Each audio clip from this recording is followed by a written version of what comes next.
I'm on this road to well-being. The fact that I keep taking each step makes me stronger. Brian Johns was repeatedly sexually abused by a trusted older family member, starting at the age of 5. The perpetrator used coercion, emotional abuse, and grooming to facilitate the abuse. As often happens in cases of child sexual abuse, Brian felt afraid to tell family and friends about the abuse because he was worried he would get in trouble or cause others to be angry. Brian says, "When I was younger, I didn't want anybody to be mad at me. I didn't want my abuser to be mad at me." Brian's parents soon learned of the abuse when his cousin, who was also being abused by the same family member, disclosed to the family. Brian's parents enrolled him in counseling, but chose not to report the abuse to law enforcement.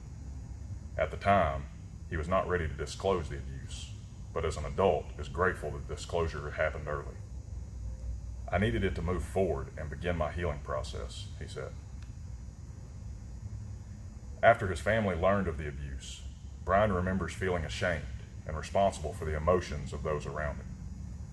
He suggests that loved ones remember that it is okay to be angry when you learn that someone you care about has been sexually abused, but it is vital to remember to put the survivor's emotions and needs first. Don't get so caught up in your emotions that you forget about the person it happened to. When you put your own rage before their healing, a survivor can end up trying to manage your emotional welfare instead of focusing on their own.